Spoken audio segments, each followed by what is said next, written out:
तो हे फ्रेंड्स, कैसे हैं आप सब। आई होप आप सब अच्छे होंगे। तो आज से जो है हम अपनी सिविक्स की बुक स्टार्ट कर रहे हैं और आज हम करेंगे फर्स्ट चैप्टर।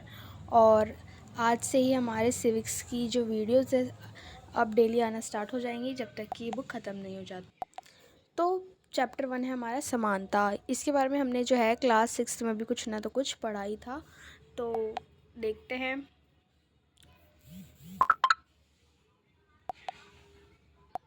तो समानता के बारे में बात करने से पहले हमें कुछ जानना होगा कि हमारा देश एक लोकतांत्रिक देश है। तो उसमें लोकतांत्रिक सरकार के मुख्य तत्व क्या होते हैं।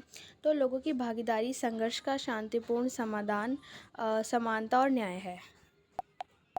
तो यहाँ पे बताया गया है कि हमारा जो देश है वो लोकतांत्रिक देश है और उसमें सभी लोग पार्टिसिपेट कर सके, सभी लोग जो है अपना जीवन शांति तरीके से और इक्वल तरीके से जी सके। इसके लिए जो है हमारे देश में समानता और न्याय का होना बहुत ही ज़्यादा ज़रूरी है।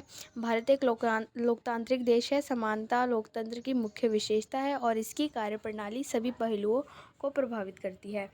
और अब हम देखते हैं मताधिकार की समानता क्या होती है। भारत एक लोकतांत्रिक देश है जहाँ पे सभी वयस्कों को मत देने का अधिकार है, चाहे उनका धर्म कोई भी हो, शिक्षा का स्तर या जाति कुछ भी हो, वे गरीब हो या अमीर हो, सभी को मताधिकार का अधिकार है। मताधिकार का अधिकार मतलब वोट देने का अधिकार सभी को है, जो कि 18+ है या फिर 18 एज के हैं, वो सभी वयस्क है और उन सभी को वोट देने का अधिकार है।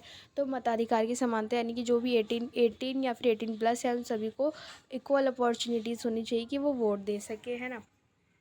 फिर है यहाँ पे सार्वभौमिक वयस्क मताधिकार। सभी नागरिकों को जो अपनी जाति या शिक्षा, धर्म, रंग, नस्ल और आर्थिक स्थितियों की परवाह किए बिना ही 18 या उससे अधिक उम्र के हैं तो वो वोट देने के लिए स्वतंत्र है। ये हमारा सार्वभौमिक वयस्क मताधिकार कहता है। या फिर अगर पूछा जाए कि सार्वभौमिक वयस्क मताधिकार क्या है तो आप ये डेफिनेशन वहाँ पे बताएंगे कि बिना किसी भेदभाव किए जो भी 18 या 18+ लोग हैं उन्हें वोट देने का के लिए वो स्वतंत्र है, वही है उनका सार्वभौमिक वयस्क मताधिकार। सभी लोकतंत्रों सभी लोकतंत्रों का आवश्यक पहलू है। ये समानता के विचार पर आधारित है। अन्य प्रकार की असमानता। निर्धन होने के अतिरिक्त भारत में लोगों को अन्य कारणों से भी असमानता का सामना करना पड़ता है, जैसे कि जातिगत व्यवस्था, न्यूज़पेपर में वैवाहिक विज्ञापन। आपने देखा होगा कि जो न्यूज़पेपर होते हैं उसमें कई बार जो ऐसे लिखा होता है कि मतलब आपने देखा होगा कि लोग उसमें वो भी डालते हैं प्रपोज़ल विवाह के लिए कि हमें ये योग्यता रखने वाला जो है दूल्हा चाहिए या फिर ऐसी दुल्हन चाहिए। लोग उसमें अपना जो डालते हैं न्यूज़ वगैरह में अपनी वैवाहिक विज्ञापन प्रचार करने के लिए, फिर शादी करने के लिए जो भी डालते हैं उसमें वो दिखाते हैं कि इस जाति व्यवस्था का होना अनिवार्य है। धर्म के आधार पर भी जो है समानता की जाती है कई बार कि तुम इस धर्म से हो, हम इस धर्म से हैं। लिंग और जन्म के आधार पर भी जो है, लिंग यानी कि जेंडर के बेस पर, और जन्म स्थान के आधार पर यानी कि आप कहाँ के रहने वाले हो, इस आधार पर भी भेदभाव किया जाता है। फिर है मानवीय गरिमा क्या होती है। जब लोगों के साथ असमानता का व्यवहार होता है तो उनके सम्मान को ठेस पहुंचती है। तब वहाँ पे जो है उसी को बोलते हैं मानवीय गरिमा की।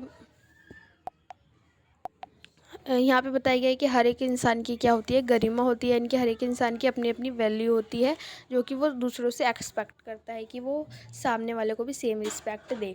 लेकिन जब उनको असमानता का व्यवहार जो है उनके साथ किया जाता है तब उनको जो है उनके सम्मान को, उनकी सेल्फ रिस्पेक्ट को जो है ठेस पहुंचती है। तो हर मनुष्य की अपनी अपनी मानवीय गरिमा होती है और अगर उसको ठेस पहुंचती है तो वहाँ पे भी उसके साथ क्या होती है, असमानता होती है। भारतीय लोकतंत्र में समानता।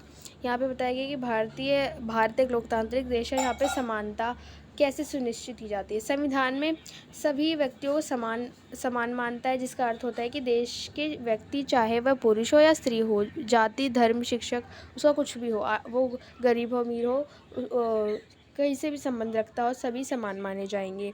तो हमारा जो भारत में लोकतांत्रिक व्यवस्था है उसमें जो है संविधान के द्वारा समानता को जो है अनिवार्य सुनिश्चित किया गया है कि सभी लोगों को सभी के साथ जो है समान व्यवहार किया जाए। फिर संविधान द्वारा प्रावधान, कि संविधान में से कौन से प्रावधान दिए गए हैं जो कि समानता के व्यवहार को सुनिश्चित करते हैं। तो हम देखते हैं कानून की दृष्टि में हर व्यक्ति क्या है, समान है।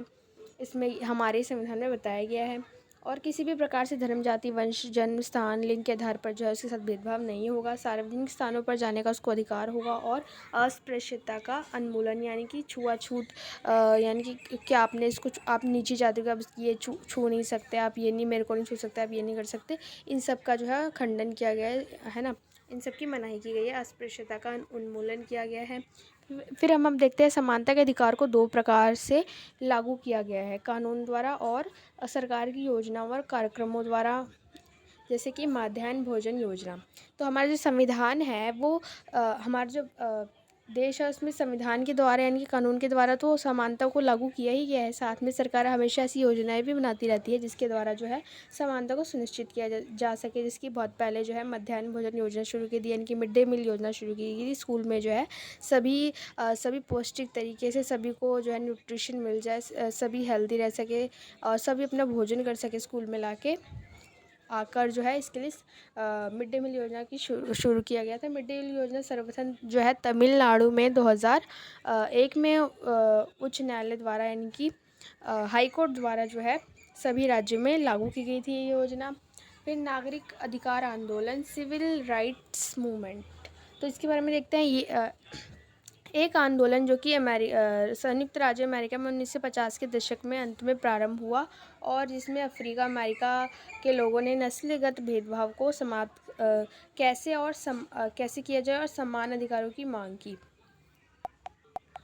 तो नागरिक आंदोलन अधिकार आंदोलन जो है ये यूएसए में हुआ, संयुक्त राष्ट्र अमेरिका यानी यूएसए में 1950 में हुआ था, जिसमें कि अफ्रीका अमेरिका के लोगों ने जो है असमानता और भेदभाव को ख़त्म करने के लिए जो है सरकार से अधिकारों की मांग की थी। 1965 के नागरिक अधिकार अधिनियम के नस्ल, धर्म और राष्ट्रीय मूल के आधार पर भेदभाव को निषेध कर दिया गया। इस आंदोलन के बाद जो है 1965 में जो है सरकार ने जो है लोगों का ये जो है विरोध और आंदोलन को स्वीकार किया और जो है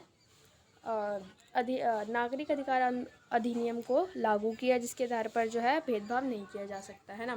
फिर हम देखते हैं भारत में भी विकलांगों के लिए सरकार ने जो है, जो लोग सही से सक्षम नहीं होते हैं चलने फिरने, उनके शरीर में कोई शारीरिक त्रुटि होती है, कमी होती है, तो उनके लिए भी सरकार ने उनके लिए समान उनको अपॉर्चुनिटीज़ दी जाए, इसके लिए भी सरकार ने व्यवस्था की है। जिसके लिए 1995 में भारत सरकार विकलांगता अधिनियम को लागू किया गया था, जिसमें कि विकलांग व्यक्तियों को समान अधिकार दिया जाएगा और निःशुल्क शिक्षा सरकार उन्हें मुख्य धारा से जोड़े, यानी कि उनको सरकार जो है उनके साथ समान व्यवहार किया जाए हर जगह, ये तो सुनिश्चित किया ही। साथ में जो है उनके लिए स्कूलों में जो है फ्री एजुकेशन जो है उनके लिए की जाए, ये भी सरकार ने व्यवस्था की।